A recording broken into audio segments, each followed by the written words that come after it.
Olá, bom dia.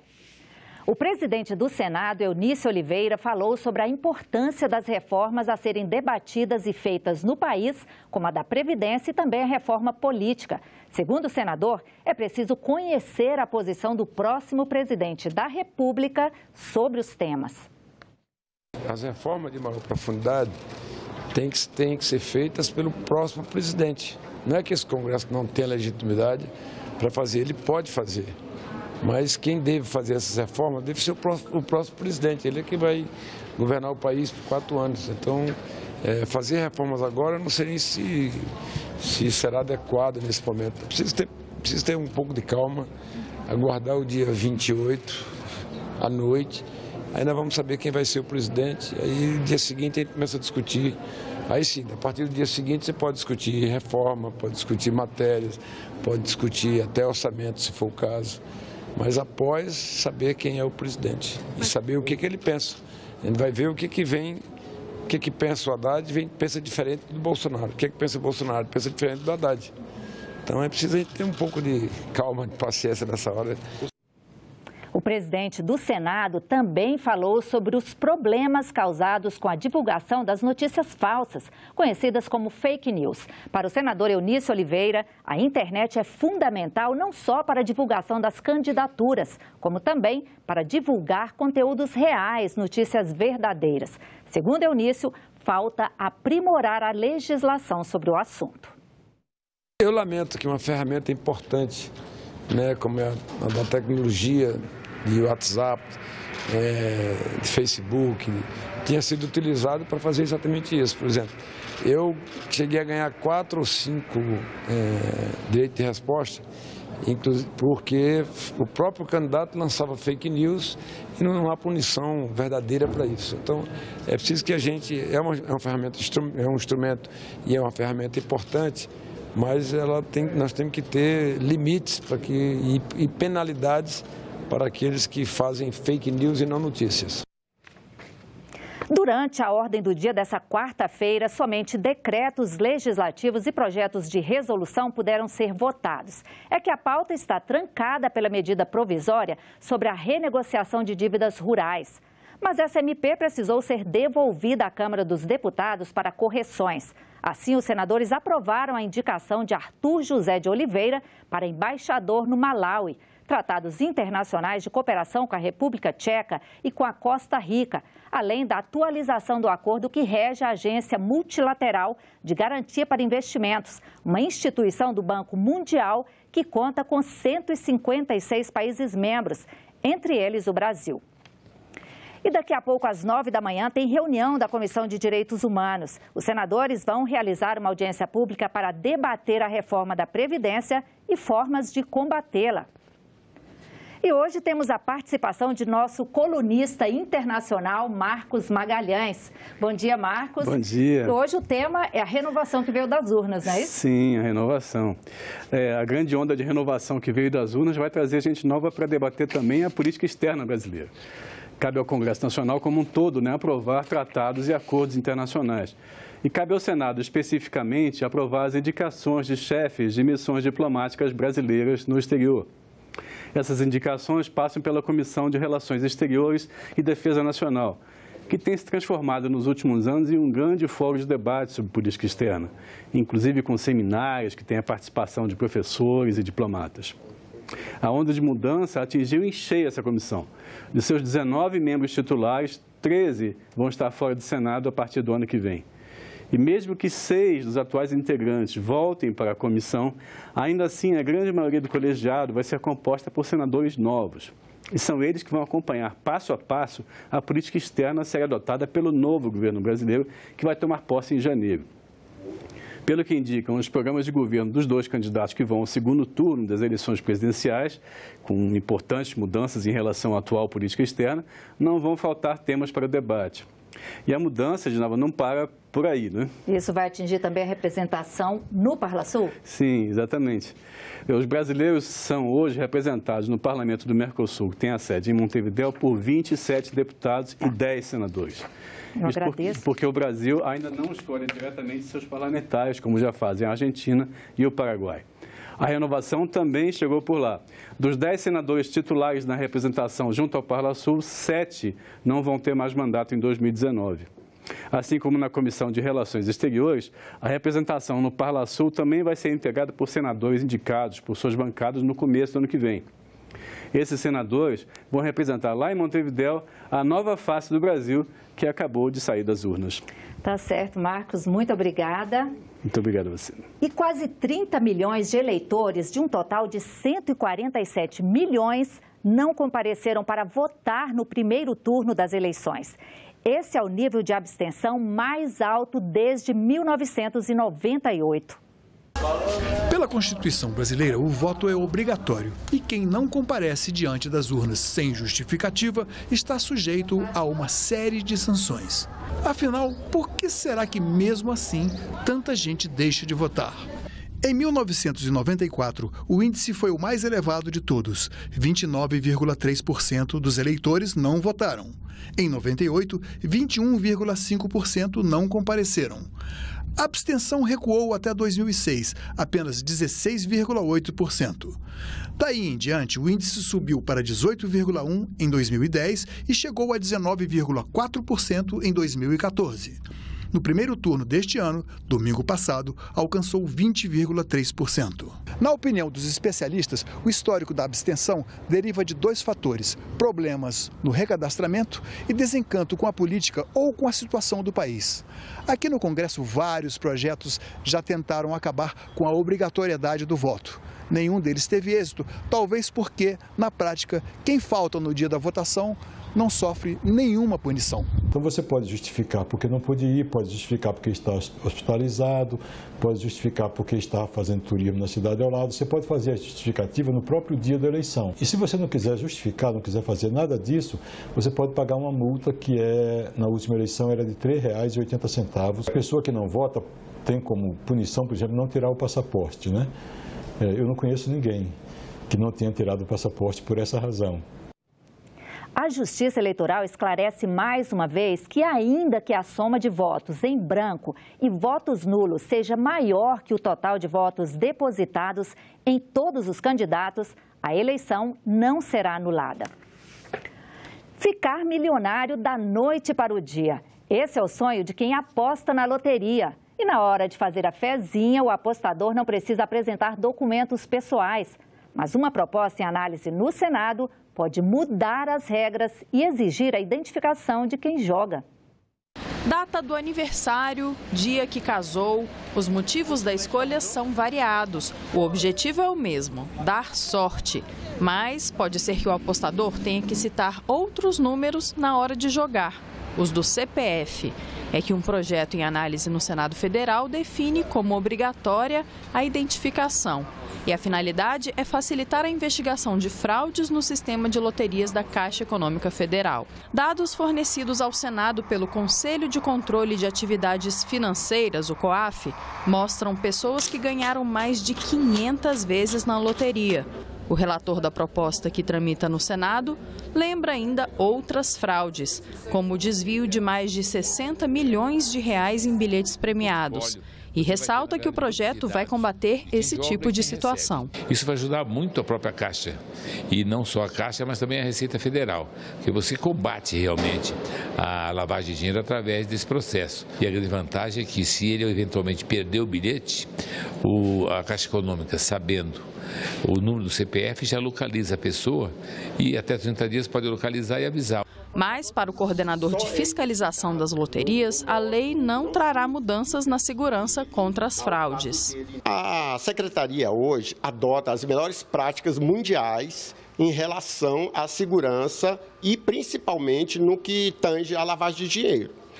Existe o COAF, que é o órgão do governo responsável pelas ações atinentes ao combate à lavagem de dinheiro e que já obriga, pela Lei 9.613, de 98, a prestar todas as informações no que tange aos jogos lotéricos. O projeto de lei também obriga as administradoras de loterias a publicarem na internet até 90 dias depois do sorteio o nome, o CPF e o endereço dos vencedores dos prêmios, o que não está sendo bem recebido pela população. Divulgando só o estado onde a pessoa já vive já é um perigo, né? As pessoas já correm grandes riscos. Chama muita atenção das pessoas, de ladrão, dos malfeitores, né? O relator do projeto diz que é possível aumentar o número de informações para os órgãos de controle apenas com o registro do CPF no momento da aposta. Ele afirma que a publicação dos dados dos ganhadores traria mais danos que benefícios para a sociedade. Esse é um risco muito grande, né? Você calcula se todos os ganhadores tiver publicado o seu nome, seu endereço, seu CPF e todos os dados, o risco que tem para a família. O Senado Notícias está apresentando a cada edição o perfil dos novos senadores que vão ocupar uma cadeira no Legislativo em 2019. Veja agora quem são os novos senadores de Goiás, Maranhão, Mato Grosso e Mato Grosso do Sul. Goiás terá 3 novos senadores. Luiz Carlos, do MDB, suplente de Ronaldo Caiado, tem 60 anos, foi deputado estadual por 2 mandatos e é empresário. Jorge Cajuru, do PRP, tem 57 anos, ensino fundamental, é radialista e atualmente é vereador. Vanderlan, do PP, tem 55 anos, ensino médio, foi prefeito e é empresário. A bancada do Maranhão ganha 2 nomes. Weberton, PDT, tem 38 anos, formado em administração, já foi secretário estadual de Esporte e Lazer. Atualmente é deputado federal. Elisiane Gama, PPS, tem 41 anos, é formada em jornalismo, já foi deputada estadual, atualmente é deputada federal. Em Mato Grosso, a renovação fica pela juíza Selma Arruda, do PSL, que tem 55 anos, é formada em Direito e é juíza aposentada. E por Jaime Campos Dem, que tem 66 anos, ensino médio, foi prefeito, governador e senador e atualmente é empresário. Em Mato Grosso do Sul, entra Soraya Tronic, do PSL, que tem 45 anos, é formada em Direito, advogada com especialização em Direito Empresarial, e Nelsinho Trade, do PTB, que tem 57 anos, formado em Medicina, foi vereador e prefeito por 2 mandatos e foi deputado estadual. A pesquisadora Roberta Monteiro, do Grupo de Pesquisa de Direitos Étnicos da Universidade de Brasília, defendeu tese de doutorado sobre a hidrelétrica de Belo Monte e os impactos nos direitos humanos dos povos indígenas da região amazônica do Médio Xingu.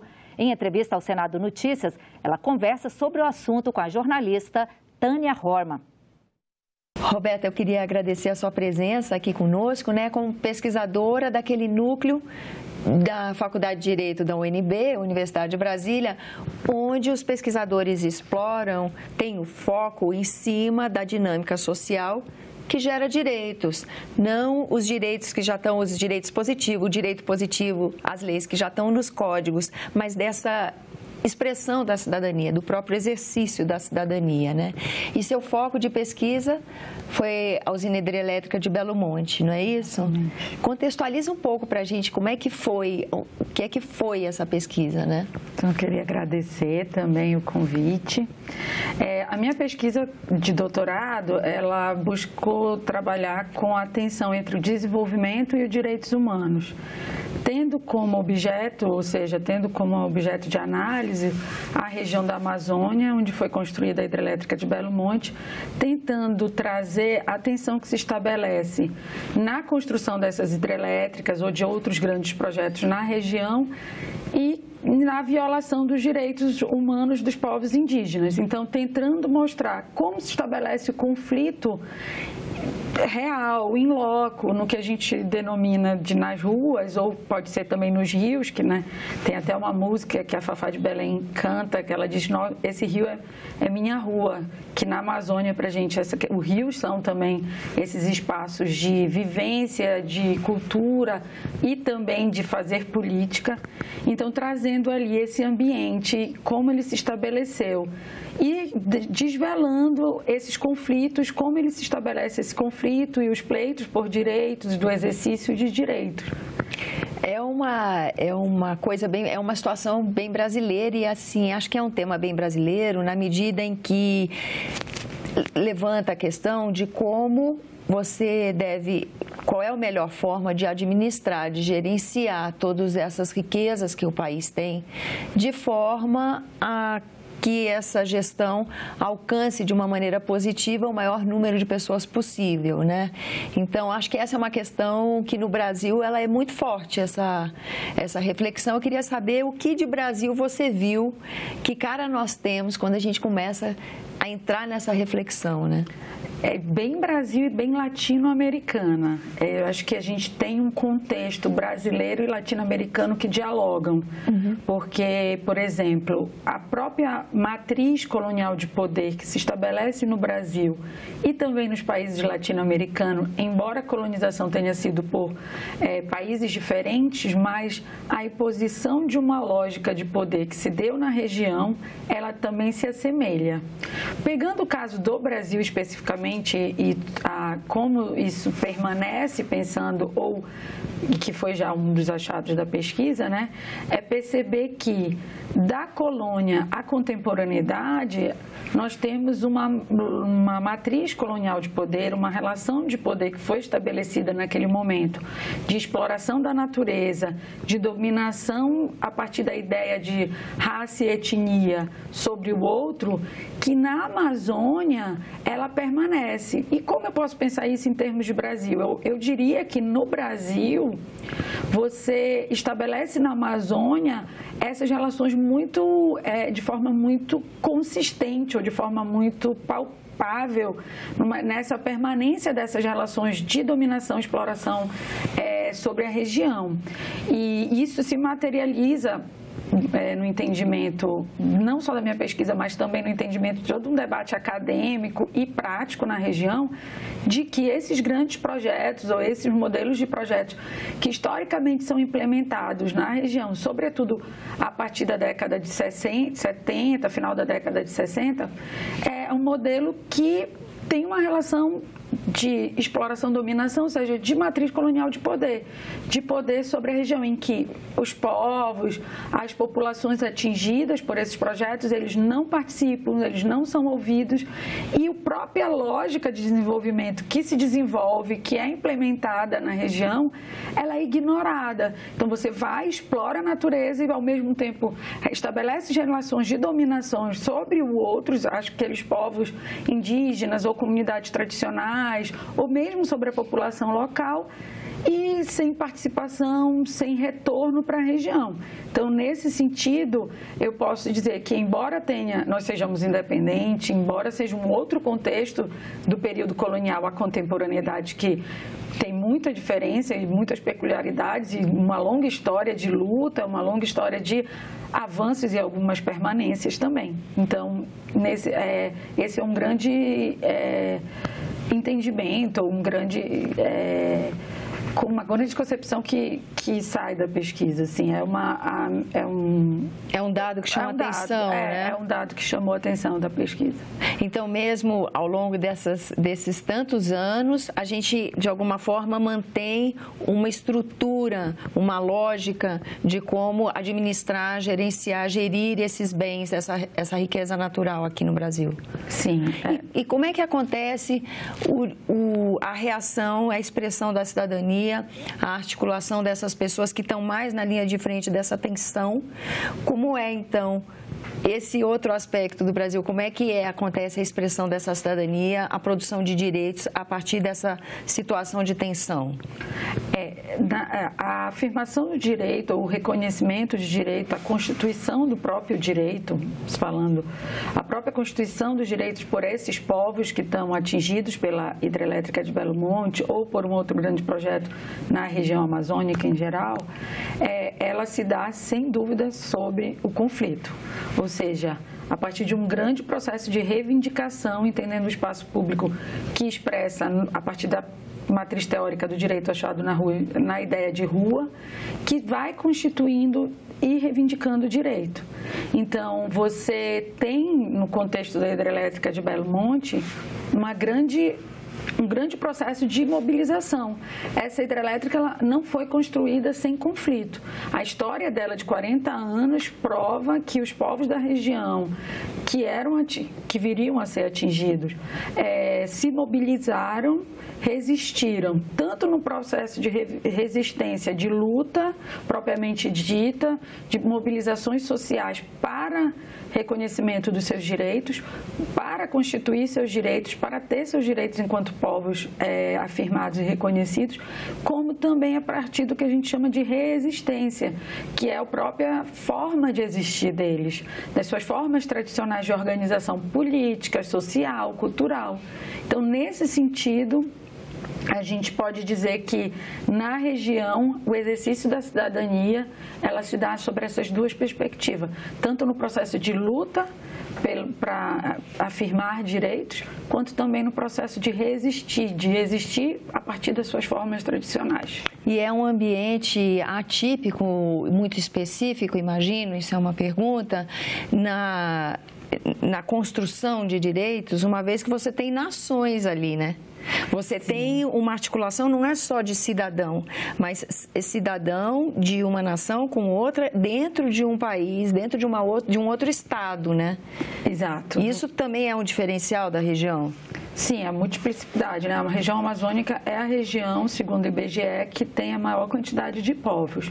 Na bacia do Xingu, especificamente do Médio Xingu, você vai ter uma diversidade significativa de povos, assim, são os povos Jurunas, Araras, Paracanã, Araueté, Xicrim, são vários e outros, vários povos que estão ali naquela região, que no processo de resistência também à hidrelétrica, de alguma forma, embora a sua diversidade, sofrem os impactos como semelhantes. Mas seja, a articulação... tem uma exploração forte de direitos, mas que ao mesmo tempo os une, né? Sim. Num processo de articulação de luta por direitos. E o fato deles estarem estabelecidos como nações fortalece, dá um diferencial na hora das articulações e da construção do direito, dá mais força para resistir, por exemplo. O fato de serem nações que se articulam dá mais estrutura nessa organização, ou isso não é relevante? Eu entendo que sim, isso é relevante e dá mais força, mas ao mesmo tempo a forma de implementação do projeto, como ela anula essa diferença, ela, ao contrário de provocar uma potencialidade ela encolhe. Os pesquisadores latino-americanos, por exemplo, já debatem que mais do que uma crise climática, você tem uma crise civilizatória. O risco de não permanência humana mais na Terra frente a tanta exploração da natureza e dominação das subjetividades, dos povos, das suas culturas e suas formas tradicionais de vida. Agradeço sua presença aqui nos nossos estúdios. Nós agradecemos. Nós ficamos por aqui. Você pode rever as reportagens desta edição na nossa página na internet, senado.leg.br/TV. Obrigada pela companhia. Continue sintonizado aqui na TV Senado.